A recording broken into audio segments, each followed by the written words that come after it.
Coba perhatikan ya, perhatikan. Kita kalau Ya, ngomong siap. sama orang muslim pelan-pelan teman-teman. Karena orang muslim Ya, itu memang seperti ini. Jadi pelan ngomong sama mereka itu pelan banget. Anda seorang muslim. insya Allah. Seorang muslim adalah orang yang hidupnya itu ingin diatur, dikendalikan sesuai dengan menurut apa yang Muhammad perintahkan. Betul? Ya, betul. Jadi singkatnya, seorang muslim adalah orang yang memberikan hatinya supaya dikuasai, diatur, dituntun oleh seorang yang bernama Muhammad. Betul? Ya, Nah, sekarang kalau Anda betul-betul ingin menjadi seorang Islam, betul-betul menjadikan Muhammad mengendalikan hidup Anda, berarti Anda akan melakukan perintah-perintahnya. Salah satu perintah-perintah Muhammad adalah, misalnya, Anda akan pergi ke Arab, sampai Arab nyium-nyiumin batu, betul? ya, Ya. Sampai di Arab Anda akan main lempar-lemparan batu, betul? sesuai dengan ajaran tentunya. Iya. Lalu di sana pun ada orang misalnya dagang kencing onta, Anda akan minum itu, betul? Ya, kecuali itu, masa minum onting onta? Anda tidak tahu minum kencing onta itu? Ya, tidak tahu yang itu. Tidak tahu. Kira-kira kalau saya beritahu bagaimana? Ya, silahkan.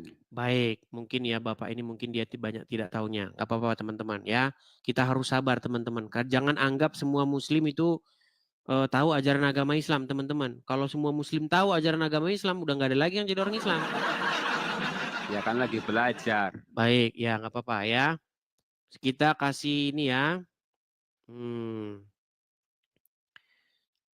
Sebentar ya. Kita kasih tunjuk orang-orang Islam yang dimana mereka itu minum-minumin kencing onta, Pak. Ya. Kita Ya. kasih tunjuk orang-orang Islam yang meminum kencing onta. Bentar ya. Saya tunjuk videonya ya. Nih. Ya, silahkan. Saya balikan kamera saya. Ini adalah orang-orang Islam yang mereka pergi ke Arab dan mereka minumin kencing onta nih.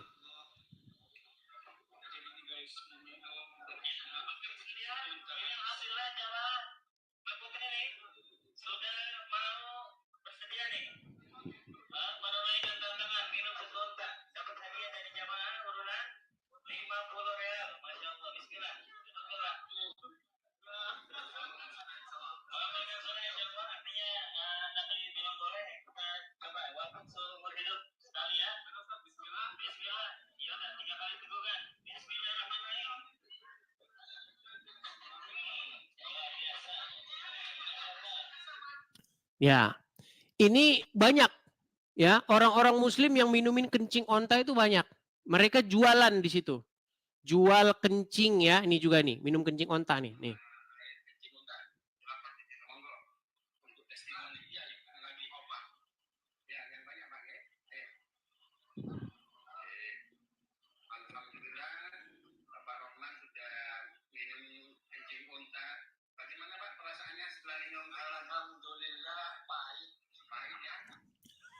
Baik.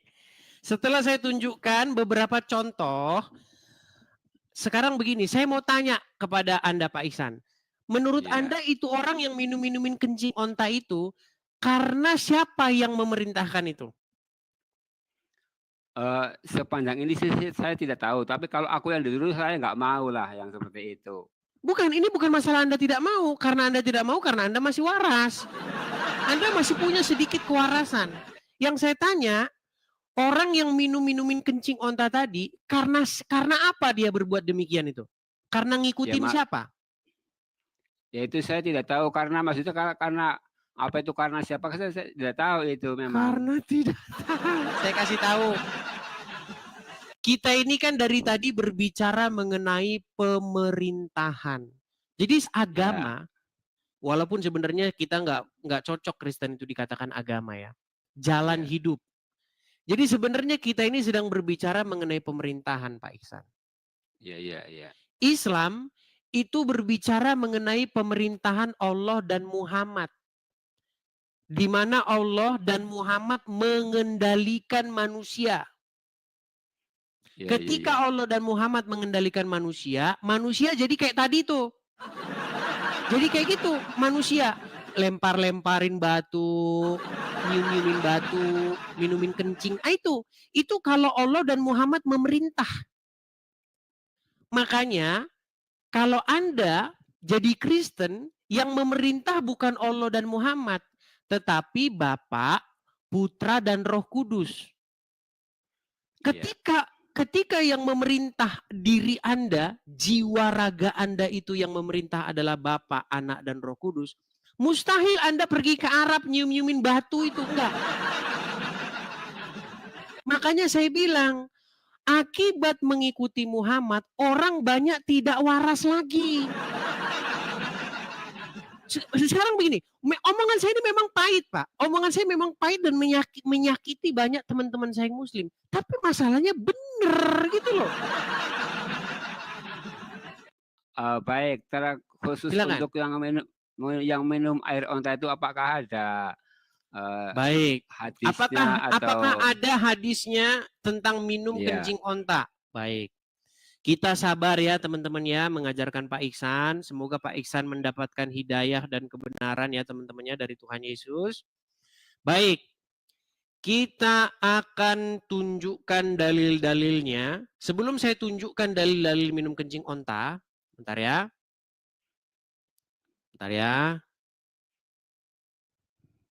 Sabar. Saya putarkan dulu ceramah dari Pak Ustadz ya. Apakah boleh minum kencing onta? Sabar. Saya rasa Anda dan semua Muslim pasti sudah familiar dengan suara seorang Ustadz kondang satu ini. Perhatikan ya. Ada seorang jamaah bertanya. Perhatikan. Saya balik saja ya. Saya balik mudah-mudahan kedengaran suara saya ya.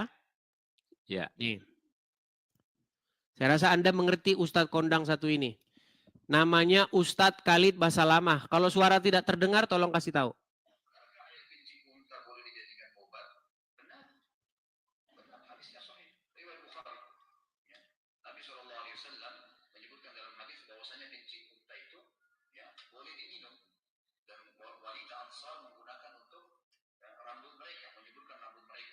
Sebagian ulama menukil mengatakan apa hikmahnya kenapa kencing unta itu bisa diminum gitu kan dan dijadikan sebagai obat dan kenapa dia tidak najis seperti hewan-hewan lain.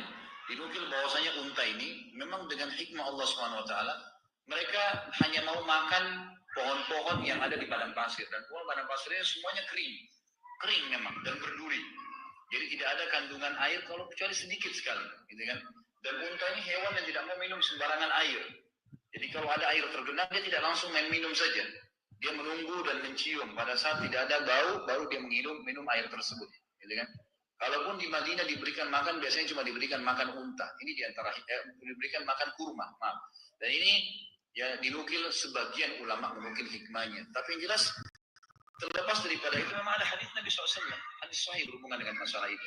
Kalau Anda lagi umroh, kalau misalnya travelnya bisa, itu kalau saya kemarin di umroh itu, bisa diminta ke supirnya menuju ke wilayah Hudaybiyah. Hudaybiyah itu tempat perjanjian dulu antara muslimin dengan orang-orang Quraisy pada saat Nabi SAW keluar dengan 1.400 orang untuk haji kemudian ditahan oleh orang-orang Quraisy. Hudaybiyah. Ya. Jadi saya tidak mengutip hadis karena langsung saja ustadznya karena itu sudah terverifikasi gitu loh. Jadi memang di Arab jual-jual kencing onta, orang-orang Islam ke sana minumin kencing onta, itu memang karena dasarnya ngikutin Muhammad. Makanya saya bilang, jika Allah dan Muhammad telah memerintah di dalam hatimu, telah menguasai dirimu, mengendalikan dirimu, pemerintahan Allah dan Muhammad ada dalam dirimu, percayalah, sebentar lagi Anda juga akan minum-minuman kencing onta kayak begitu. Kalau aku sih nggak mau lah, tetap nggak mau. Nah, selamat. Artinya Anda tidak mau dipimpin dan dikuasai oleh Allah dan Muhammad.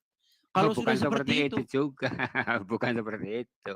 loh, Pak Iksan, bukankah menjadi muslim yang sejati itu adalah mengikuti Allah dan Rasul-Nya?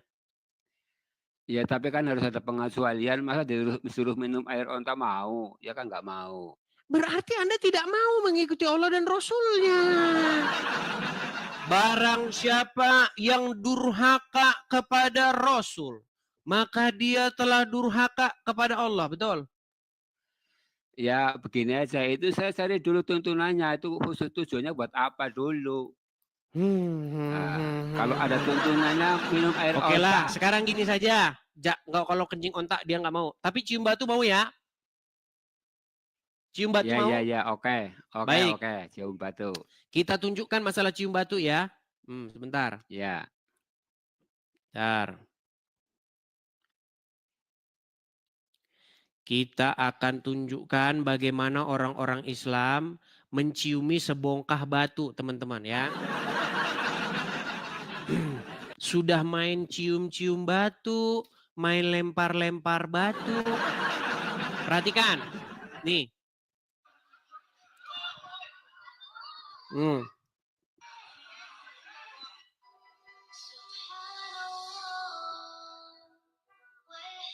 Oh, lihat tuh. Lihat bagaimana mereka mencium-ciumi batu di sini. Lihat tuh, oles, oles, oles. Minyak, minyak, minyak, wangi, harum, pemirsa, parfum. Biar wangi, ya. Lihat nih. Lihat mereka berdesak-desakan, merinjak-injakan, menciumi sebongkah batu. Saya tanya dulu kepada Anda ini ya. Saya tanya kepada Anda. Pertanyaan saya sebenarnya sederhana nih. Ini adalah hanya sebongkah batu belaka, betul? Kita ya, kasih yang gambar saja ya, biar lebih terang ya. Sebentar. ya. Kalau seperti itu nampaknya kurang terang. Sebentar. Kita kasih gambar. Sabar ya.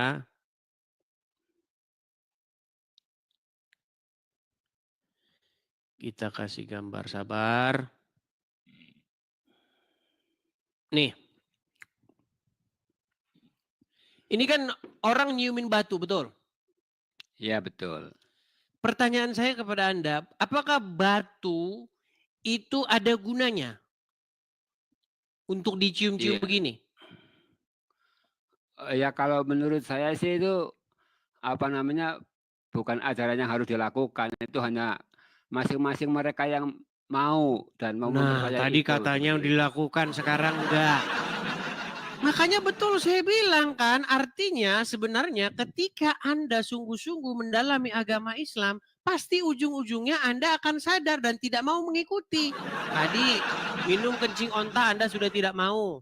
Sekarang nyium batu Anda sudah, itu kan bagi yang orang yang melakukan saja. Berarti sesungguhnya Pak Iksan, di hati kecil Anda sesungguhnya telah memberontak terhadap ajaran agama Islam. Jadi begini Bang Edis, saya mau jelaskan Hmm, dulu sesuatu Bang Edis. makasih Saya Bang Ceki. sebagai muslim kan harus menjalankan apa itu yang menjadi rukun Islam dulu, yang ada 5 itu. Syarat-syaratnya muslim kan yang jelas itu yang pasti dan yang harus, itu kan syahadat, sholat, puasa, zakat. Dan yang kelima adalah ibadah haji bila dia mampu.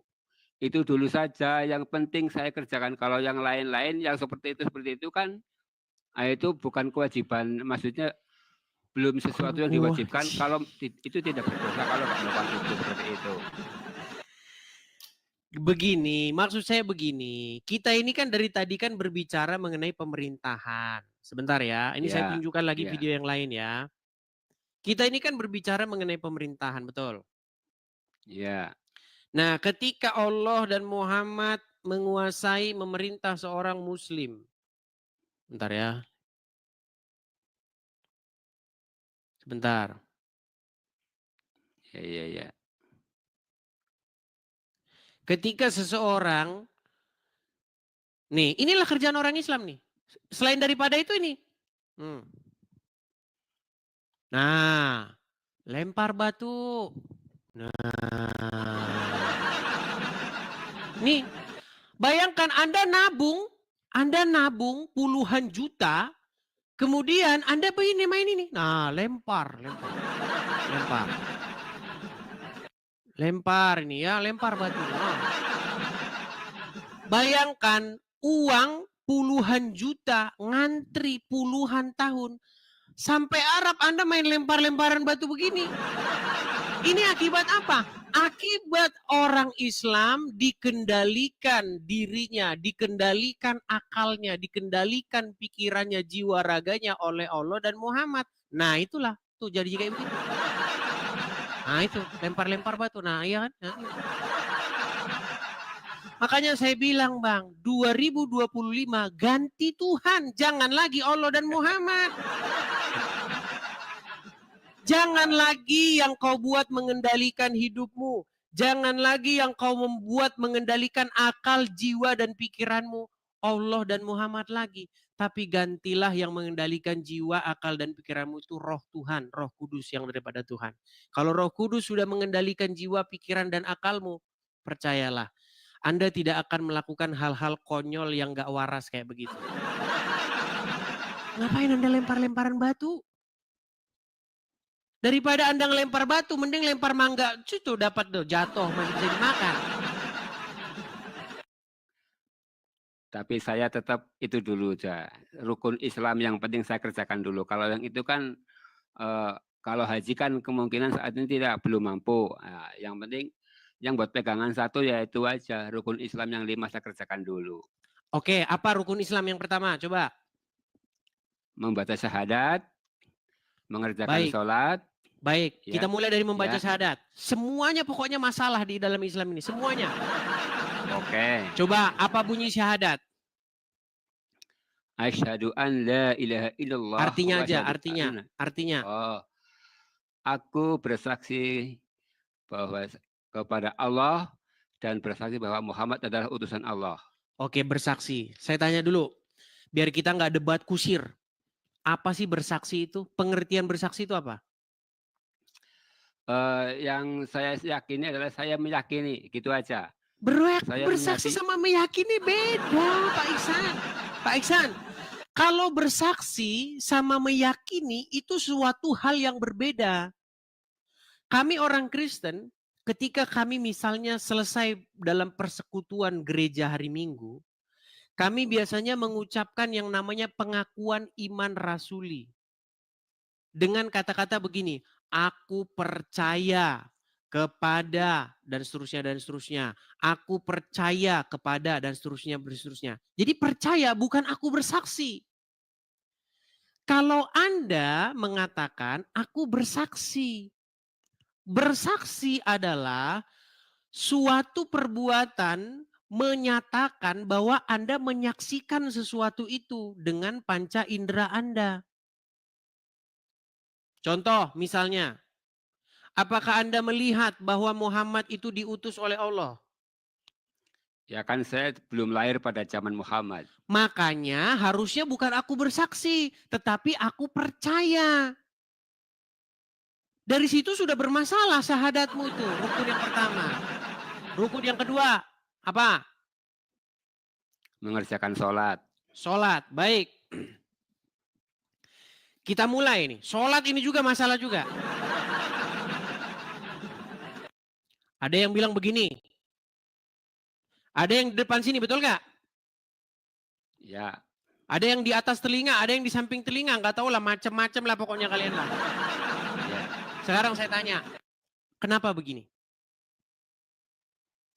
Itu syariat itu, ajaran. Iya, ngerti saya syariat. Maksudnya kenapa begini? Ya itu kan sedang takbiratul ihram.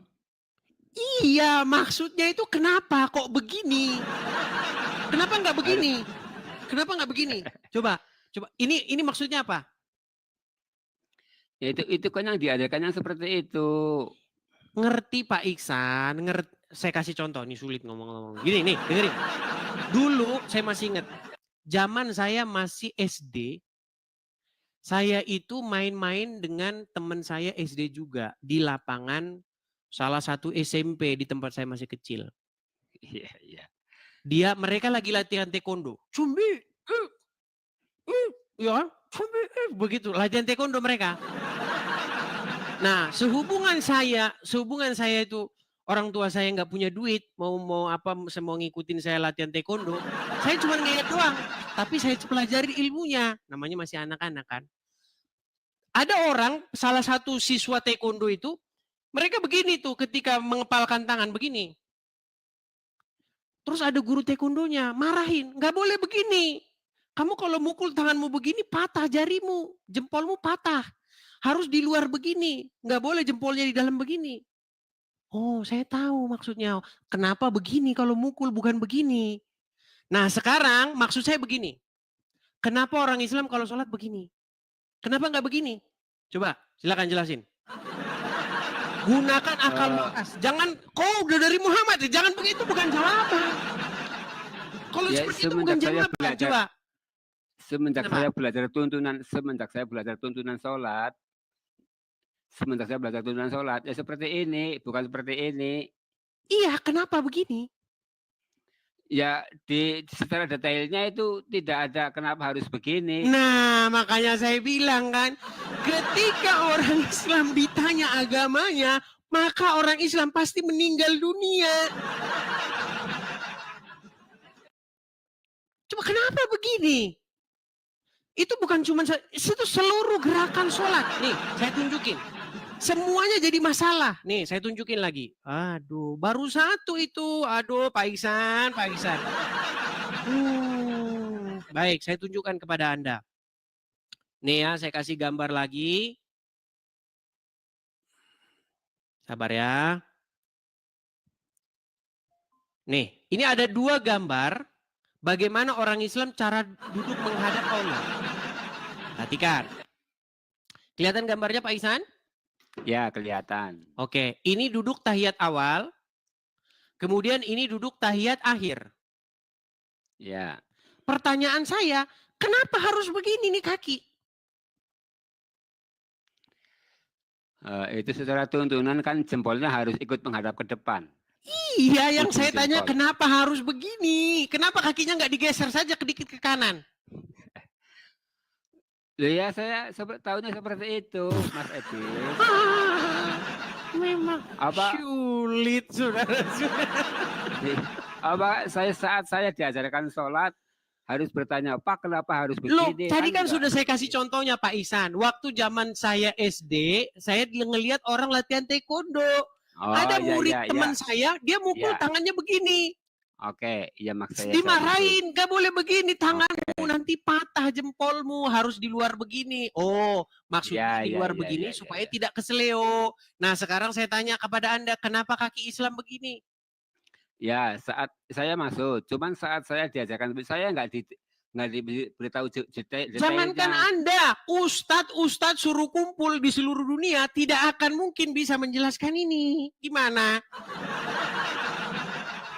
Sekarang, coba ya, di dalam Bible apa dikatakan? Tuhan melihat hati seseorang. Datang kepada Tuhan membawa hati kita. Betul? Ya. Sementara orang Islam, Tuhannya tidak melihat hati, Tuhan yang melihat kaki. Iya, ini kenapa Itu harus siapa yang bilang begini? itu Ini seperti kenapa itu? harus begini? Coba. Bingung lagi. Iya kan saya diajarinya seperti itu, tidak diajarkan secara Ngerti Pak detail. Ihsan, saya tahu Anda diajarinya begitu. Maksud saya kenapa harus begitu? Saya kasih contoh loh. Kamu muridnya si Anu, guru Wiro Sableng Situ Gendeng, betul. Kenapa ketika gerakan menangkis, kenapa begini? Kenapa nggak begini? Ya, Nah, ya kan saya ada maksud, saya mudeng itu. dijelasin pakai akal Iya, logika, betul? iya betul. Cuman Bukan kan ya saat karena diajar, diajarin guru saya begini, bukan begitu cari jawabnya. iya, Ada iya maksudnya, alasannya, gitu loh. Nah, sekarang saya tanya, iya. coba kenapa kakinya harus model begitu? Ya karena saat itu alasannya tidak disampaikan alasannya kepada saya. Saat diajar seperti itu alasannya tidak Oke, disampaikan. Yang tapi disampaikan, percayakah Anda Pak Ihsan, percayakah Anda, sekalipun guru Anda bawa, Muhammad bahkan nggak akan mampu menjelaskan itu kenapa begitu. Iya, kecuali kalian ngarang bebas. Nah, kalau ngarang ahlinya. Oh, kalau begini artinya melemparkan beban ke belakang. Kemudian kalau begini kakinya, oh supaya tidak pegel. Itu kan ngarang semua. Lagi pula di dalam Al-Quran apa tujuan daripada sholat itu? As-sholatu tanha anil fasya'i wal munkar, untuk menjauhkan dari Betul kejahatan. sekali. Jadi sesungguhnya kalau Anda membaca di dalam Al-Quran, sesungguhnya sholat itu adalah mencegah perbuatan mungkar. Ya. Ada satu peristiwa di Brebes, mohon maaf saya tidak bermaksud menyinggung peristiwa ini. Ada seorang wanita ibu-ibu, dia habis mengerjakan sholat. Menurut kacamata muslim itu sholat namanya. Setelah itu dia gorok 2 anaknya. Tahu berita itu yang di Brebes? Maaf, itu saya tidak tahu. Nah, itu sebagai bukti bahwa sesungguhnya kalian ini tidak tahu sholat itu apa. Buktinya apa? Buktinya setelah muslim mengerjakan sholat, nggak taunya maling kotak amal. Habis ngerjakan sholat, nggak taunya korupsi. Habis ngerjakan sholat, nggak taunya malah melakukan kejahatan. Berarti yang dimaksud sholat bukan itu. Yang dimaksud sholat di dalam Al-Quran itu adalah mencegah perbuatan mungkar. Tapi oleh orang Islam, sholat diselewengkan melakukan gerakan-gerakan. Nggak ada itu di Quran. Saya orang sudah membaca Quran lebih dari 100 kali. Di mana ada sholat tuh begini dalam Quran? Di mana ada? Kalau ada saya lompat dari Monas. Nggak ada. Ya, saya mudeng yang dikatakan Bang Edis, maksudnya yang penting tidak berbuat mungkar berarti sudah sholat, seperti itu. Yang dimaksud sholat oleh Al-Quran, jelas tadi ayatnya sudah Anda bacakan. Sesungguhnya sholat itu mencegah perbuatan mungkar. Tetapi oleh orang muslim, sholat itu adalah cuci-cuci. Betul? Ya itu kan syarat sholat kan harus berwudu dulu, bersuci. Baik, sekarang ketika Anda mengutarakan yang rukun-rukun tadi itu, semuanya bermasalah kan? Ya menurut saya sih Syahadat beda lah. bermasalah, sholat bermasalah, nanti zakat lagi masalah lagi nanti zakat ini. Bermasalah kan bagi yang menganggapnya bermasalah. Kalau saya sih tidak bermasalah. Ya karena Anda tidak mau berpikir. Celakalah bagi orang-orang yang tidak mau berpikir. Tapi yang saya maksudkan begini Pak Iksan. Biar kita tidak ngomong tidak ada isinya. Oke. Pak Iksan, Anda mau Ya. diri Anda diperintah, Anda mau yang berdaulat di hati Anda. Anda ngerti berdaulat nggak? Jangan-jangan bahasa saya Anda tidak ngerti. Anda ngerti berdaulat? Berdaulat, ya coba diperjelas dulu. Berdaulat itu maksudnya yang mengendalikan, yang mengontrol, Ya. yang menguasai, yang berkuasa di dalam diri Anda, di hati Anda. Anda mau nggak yang berdaulat di dalam diri Anda itu maunya Muhammad apa Yesus? Oh ya jelas Allah Subhanahu wa taala itu nomor 1. Allah Subhanahu wa taala. Ya, baik. Gimana caranya Allah memerintah Anda?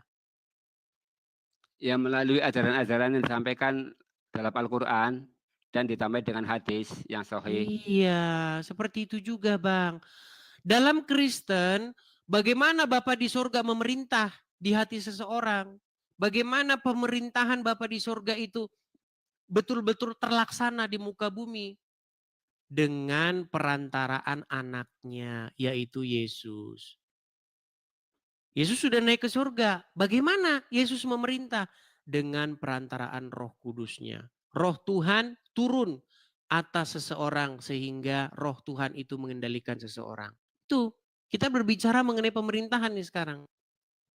Sekarang Anda pengen diperintah oleh Allah apa diperintah oleh Bapa di surga? Tetap Allah lah. Nah, kalau Anda Allah pengen Subhanahu wa taala. diperintah oleh Allah, tunggu sebentar lagi Anda akan menciumi batu, main lempar-lemparan batu, lalu minum kencing. Loh, nggak percaya Anda. Tapi kalau Anda menjadikan Bapa di surga yang memerintah diri Anda tidak akan melakukan hal-hal yang kayak begitu. Coba di mana perintah Bapa di surga? Pergilah kau, ciumilah batu itu, bongkah sebongkah batu itu. Nggak ada. Tetapi jikalau Bapa di surga sudah memerintah dengan perantaraan Roh Kudusnya, maka orang tersebut akan melakukan kehendak-kehendak Bapa di surga. Apa itu? Kasihilah Tuhan Allahmu dengan segenap hatimu, dengan segenap kekuatanmu, dan dengan segenap akal budimu. Kasihilah sesamamu manusia seperti dirimu sendiri. Sementara kalau Allah memerintah di dalam diri seseorang, memerintah atas seseorang, jika kamu bertemu dengan orang-orang Wahyudi dan orang-orang Nasrani, desaklah mereka ke jalan yang sempit. Janganlah makananmu dimakan kecuali oleh sesamamu.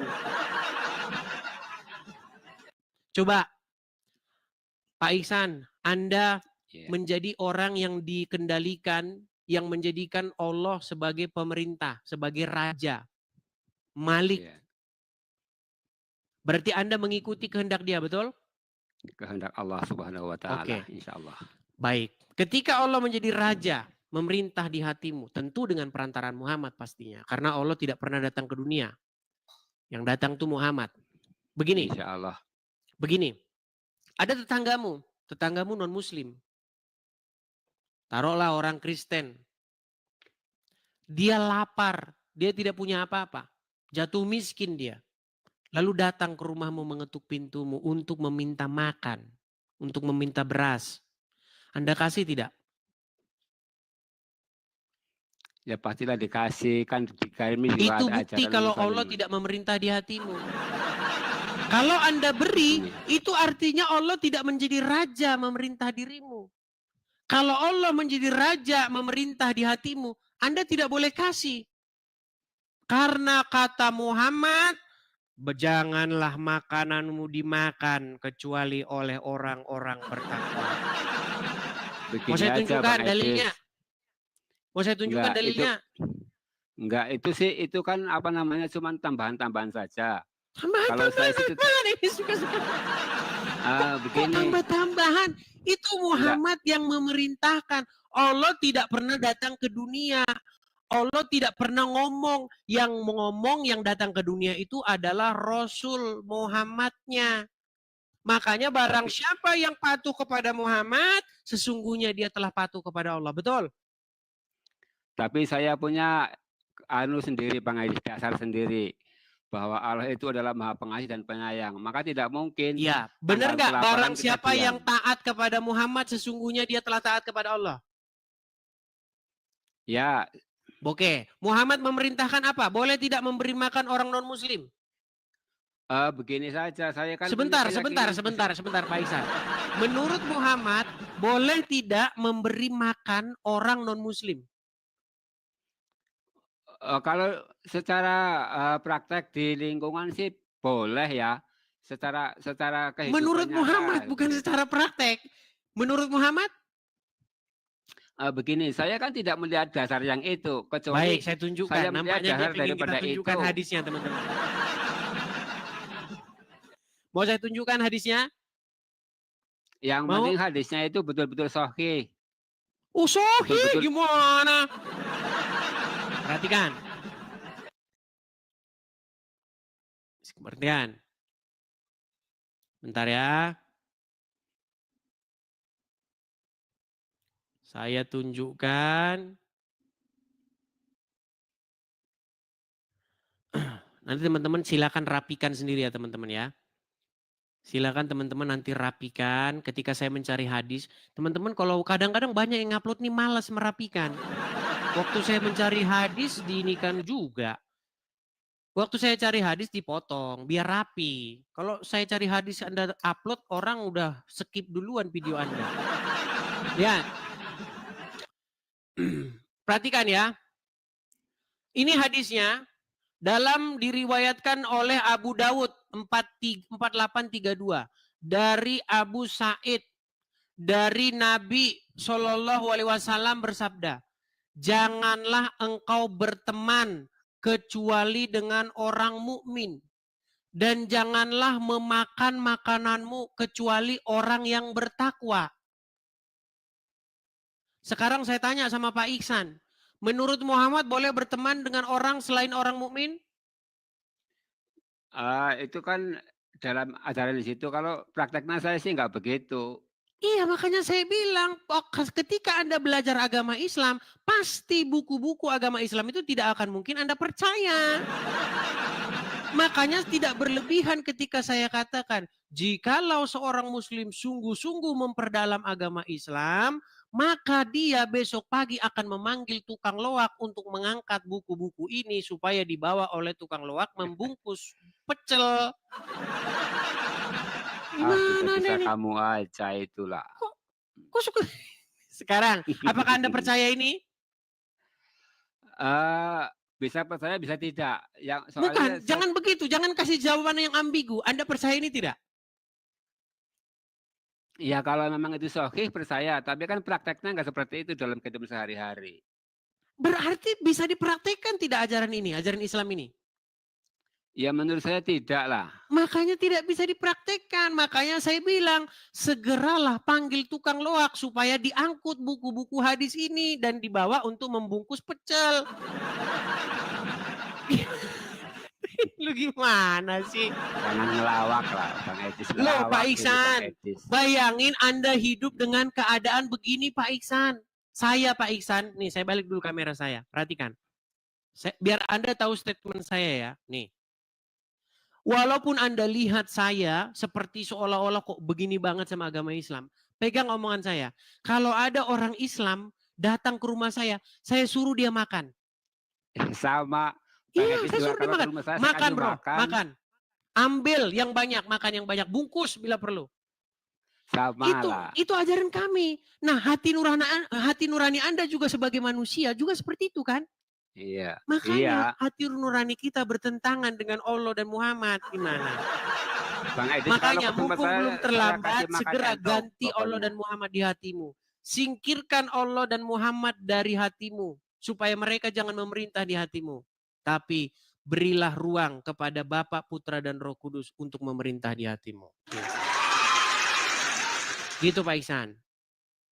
Ya mungkin sekarang Anda tidak mungkin bisa langsung menerimanya. Mungkin juga Anda gengsi tetangga saya nonton ini. Ntar dilihat. Begini Pak Iksan. Bang Edis lucu jane lho jenengan. Begini Pak Iksan, sesuatu itu butuh proses karena Anda kan sudah lama, ibarat itu udah apa itu tarnish itu apa bahasa Indonesianya? Sudah mengakar. Iya, sudah mengakar. Sudah ada karatnya gitu. Jadi Anda sudah jadi agama Islam itu sudah karatan begitu. Jadi memang butuh waktu. Ya bukan karatan lagi, sudah mendarah daging lah. Iya. Jadi butuh proses lah. Daging. Ya, tidak mungkin langsung Anda pindah begitu. Memang butuh proses seperti itu. Jadi mungkin Pak Iksan, saya beri ke Anda waktu untuk berpikir ya, tenang. Semoga kekuatan daripada Roh Tuhan bisa mencelikkan mata Anda supaya Anda bisa melihat kebenaran seperti itu. Kalau enggak bisa juga bagaimana Bang Edis?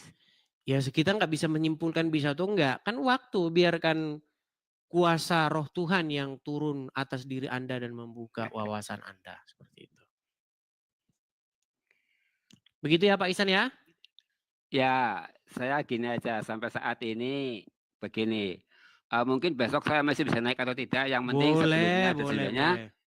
Saya kalau ada kata-kata yang salah buat pemirsa, buat Bang Edis, juga buat kaum non-muslim, saya mohon maaf. Ya pada dasarnya kan saya Sama-sama datang ke Pak sini Iksan. benar-benar untuk belajar ya. Jadi kalau yang tadi bilang batal botol kosong, oke enggak masalah karena saya memang masih belum punya ilmu ya. Saya sih nggak marah, nggak tersinggung seperti itu Bang Is. Silakan saja. Insya Allah saya tetap untuk Pak Edis saya positif dengan adanya Pak Edis, saya bisa mengkoreksi keyakinan saya seperti itu saja. Saya Baik. doakan selalu Bang Edis untuk sehat-sehat selalu. Apa Terima yang menjadi kasih. tujuan Edis ya Sama-sama silakan Pak saja. Iksan, sama-sama. Baik. Tapi ngomong-ngomong Pak Iksan asalnya dari mana ini? Gimana? Ngomong-ngomong asalnya dari mana? Kok seperti tetangga saya? Iya, iya, iya. Tegal. Aku Banyumas.